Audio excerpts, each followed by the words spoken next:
അങ്ങനെ face paint ചെയ്യാനായിട്ട് വന്നിരിക്കുകയാണ് കേട്ടോ ഞങ്ങള്. അപ്പൊ ഏത് വേണോന്നുള്ള കൺഫ്യൂഷൻസ് ആണ്. ഒരുപാട് പിക്ചേഴ്സ് ഉണ്ട്, ഏത് പറഞ്ഞാലും അവർ ചെയ്തു തരും. ചെറിയൊരു പിക്ചർ ആണെങ്കിൽ 150 റുപ്പീസും അത്യാവശ്യം ഒരു വലിയ രീതിക്കാണ് ചെയ്യണമെങ്കിൽ 250 റുപ്പീസാണ് കേട്ടോ അവർ ചാർജ് ചെയ്യണത്. വേറെ എവിടെയല്ല, അത് ലച്ചുവിന്റെ സ്കൂളിൽ തന്നെയാണ് കേട്ടോ. അത് ഞങ്ങൾ PTA ഡേ സെലിബ്രേഷന് വന്നതാണ് കേട്ടോ. അപ്പൊ ഓരോ പരിപാടിയുടെ ഇടയിൽ ഇങ്ങനെ കുട്ടികളുടെ മുഖത്തെല്ലാം ഇങ്ങനെ ഫേസ് പെയിന്റ് ചെയ്ത് വെച്ചിട്ടുണ്ട്. അപ്പൊ തൊട്ട് ലച്ചു പറയണ്ടായി നമ്മുടെ ഇവിടെ എവിടെയോ ഉണ്ടമ്മ എനിക്കും ചെയ്യണമെന്ന്. ടീച്ചർമാരുടെയും പാരന്റ്സിന്റെയും ഒരുപാട് നല്ല നല്ല വെറൈറ്റി ആയിട്ടുള്ള പ്രോഗ്രാംസ് ഉണ്ടായിരുന്നു.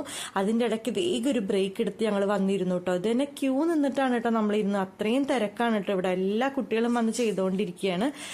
ഇത് നമുക്ക് കളഞ്ഞ അപ്പം തന്നെ പോകും കേട്ടോ. നമ്മുടെ സ്കൂളിലെ പരിപാടി 10 മണിക്കൊക്കെ സ്റ്റാർട്ട് ചെയ്തിട്ടുണ്ടായി. അപ്പൊ ഇവരും ആ സമയത്തൊക്കെ തന്നെയാണ് കേട്ടോ വന്നിരുന്നതൊക്കെ ചെയ്തുകൊണ്ടിരുന്നത്. അപ്പൊ ഞങ്ങൾ വന്നിരുന്നത് ഒരു 6:30. അപ്പൊ ഞാൻ വേഗം ചെയ്യാൻ ലച്ചു, അല്ലെങ്കിൽ അവർ പോയി കഴിഞ്ഞാൽ പിന്നെ നമുക്ക് ചെയ്യാനും പറ്റില്ല. എന്തായാലും ലച്ചു ഹാപ്പി ആയിട്ടുണ്ട്, സംഗതി അടിപൊളിയായിട്ടുണ്ട്.